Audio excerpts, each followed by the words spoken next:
Toto, or presumably in the accent Toto, uh, are an American rock band who were formed in 1977 by a bunch of session musicians. And they have released 14 studio albums and sold over 50 million records worldwide. They've had almost continuous service since then. Well, they had 1 2 year break at one point. They've had a reasonably high turnover of members, and their best sellers were mostly in the 80s. Hi, my name is Dan, and this is a review of Toto 4, which was an album by Toto, as you might imagine, which was released in 1982 and was their fourth studio album, which is a huge surprise. Yes, the first one was called Toto. The intervening two were not called Toto 2 and Toto 3, though. This album sold huge numbers, including a copy to me. So somewhere I have a vinyl copy, and I can picture the room I was in when I first listened to this. Not this room. It was many years ago. I wouldn't say I've listened to it often. I remember the track to Rosanna and Africa because they were hits, but not the middle tracks on this album. So I would describe this as being, AOR, as album oriented rock, or I think possibly an even better description is FM rock. So there was a thing around at the time of this really radio friendly kind of pop rock, but more on the rock end of the pop rock, that got heavy rotation on FM radio stations. Yacht rock has been accused of being that, and I'm less confident about exactly what that defines. So in my head, there's this kind of group of bands. I often find that the acts kind of go together as groups in my head, and I think in other people's heads as well, which is how genres kind of work. So names of bands that go together here: Kansas, Journey, Boston, Foreigner, and Toto. I know that they're all different independent entities. They all have their own different sounds, but they kind of fit in the same milieu. Ooh, French word. Sorry about that.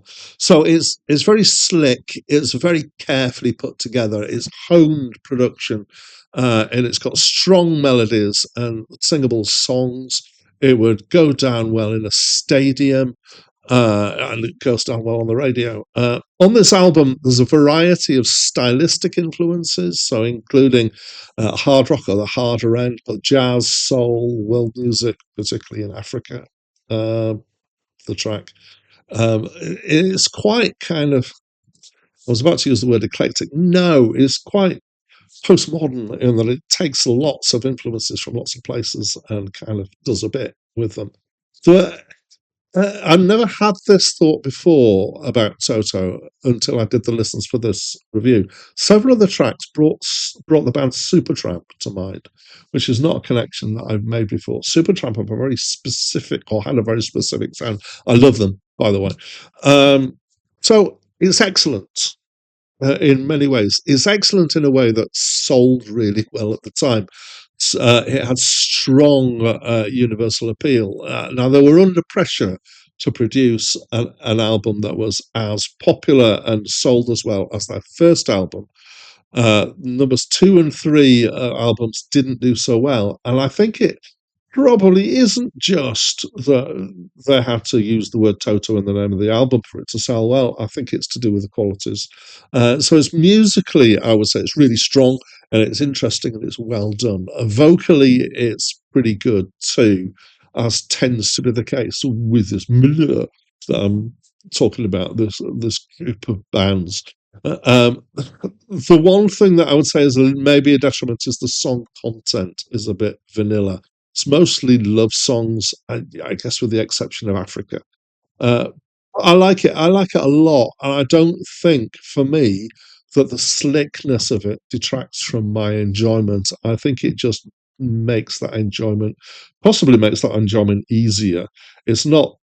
Maybe I do like it because it's slick. I don't think I like it despite it being slick. But some people that kind of level of production will put them off if they really like the kind of raw sound of the garage and punk and stuff like that. So some people might like both. I occasionally like stuff at the raw end. I'm more likely to like stuff at the slicker end, I think. Yeah. However, that's my opinion. And at this point, I want to invite you to give me your opinion by leaving me a comment. But that's it from me for now.